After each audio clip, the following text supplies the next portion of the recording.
माता सीता का श्राप, पिंडदान की कथा। रामायण के उत्तरकांड की एक प्रसंगवश कथा बहुत प्रसिद्ध है, जिसे बहुत कम लोग जानते हैं। यह कथा न केवल श्रद्धा और धर्म का प्रतीक है, बल्कि सत्य, विश्वास और स्त्री की आत्मशक्ति को भी उजागर करती है। यह प्रसंग है गया तीर्थ में माता सीता द्वारा किए गए पिंडदान का, जहां उन्होंने अपने सत्य को झुठलाने वालों को श्राप दिया था। कथा का आरंभ गया तीर्थ की यात्रा। यह घटना उस समय की है जब भगवान श्री राम, सीता और लक्ष्मण के साथ वनवास के दौरान भारत के विभिन्न तीर्थों की यात्रा कर रहे थे। एक दिन वे गया क्षेत्र पहुंचे, जो पितरों के श्राद्ध और पिंडदान के लिए अत्यंत पवित्र स्थान माना जाता है।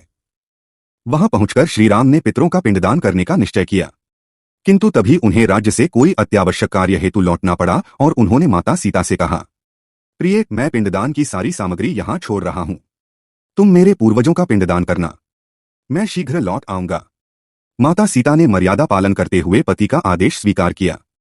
पिंडदान और अद्भुत घटना।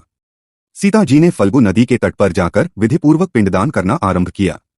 लेकिन जब उन्होंने देखा कि कोई ब्राह्मण उपस्थित नहीं है जो विधि करवा सके, तो उन्होंने अपने अंतःकरण की शुद्धता से अपने हाथों से ही पिंडदान किया और गवाह के रूप में धरती, फल्गु नदी, एक गाय, एक कौवा और एक ब्राह्मण को साक्षी बनाया। अद्भुत बात यह हुई कि उनके सामने पितृगण प्रकट हुए और आकाशवाणी हुई, हे सीते, तुम्हारे हाथों से किया गया यह पिंडदान स्वीकार है। तुम सच्चे हृदय और श्रद्धा से इसे कर रही हो, इसलिए हम तृप्त हुए। यह दृश्य देखकर सीता भाव विभोर हो उठी। साक्षियों का छल और सीता का श्राप। कुछ समय बाद श्री राम वापस आए। उन्होंने सीता से पूछा, क्या पिंडदान हुआ? माता सीता ने सब विस्तार से बताया, लेकिन राम को विश्वास नहीं हुआ। उन्होंने साक्षियों से पूछने का निश्चय किया। गाय से पूछा गया, गाय ने झूठ बोलते हुए कहा, नहीं, मैंने कुछ नहीं देखा। कौवे से पूछा गया, कौवा भी बोला, मैं तो उड़ रहा था, कुछ नहीं देखा। ब्राह्मण से पूछा गया, ब्राह्मण ने भी लोभवश झूठ बोला, नहीं, पिंडदान नहीं हुआ। फल्गु नदी से पूछा गया, नदी ने भी सत्य छुपा लिया और कहा, मैं बह रही थी, मुझे कुछ ज्ञात नहीं। सीता अत्यंत आहत हुई। उन्होंने देखा कि उन्होंने जिन पर विश्वास किया वे सब स्वार्थवश झूठ बोल रहे हैं। फिर उन्होंने धरती माता को साक्षी बनाया। तभी धरती फटी और एक दिव्य रूप में प्रकट होकर कहा, हे राम, सीता ने अपने पवित्र भाव से पूर्ण विधि विधान के साथ पिंडदान किया है। उनके श्राद्ध से पितर तृप्त हुए हैं। अब श्री राम को सत्य का आभास हुआ और उन्होंने सीता से क्षमा मांगी। लेकिन सीता मौन थीं। उनके हृदय में एक पीड़ा थी। सत्य बोलने के बावजूद उन्हें झूठा साबित करने का प्रयास किया गया। तब उन्होंने उन झूठ बोलने वाले साक्षियों को श्राप दिया। श्राप? गाय को श्राप?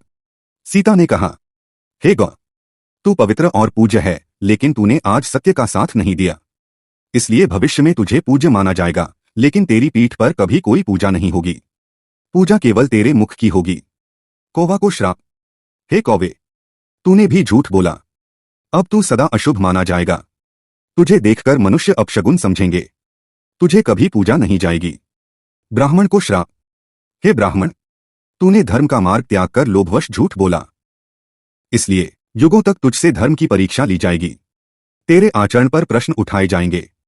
फल्गु नदी को श्राप, हे फल्गु, तूने मेरी श्रद्धा और सच्चाई को झुठलाया। अब से तू बाहर से तो रेत से ढकी होगी, लेकिन भीतर जल की धार बहेगी। लोग तुझे अदृश्य जलधारा के रूप में जानेंगे। इन श्रापों का प्रभाव आज भी देखा जा सकता है। गया में स्थित फल्गु नदी सतह पर रेत से भरी होती है, लेकिन रेत हटाने पर नीचे जल मिलता है। गाय की पूजा केवल मुख से होती है, पीठ पर कोई हाथ नहीं रखता।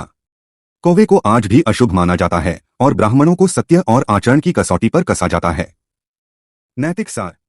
यह कथा केवल पौराणिक नहीं, बल्कि गहरे प्रतीकात्मक अर्थों से भरपूर है।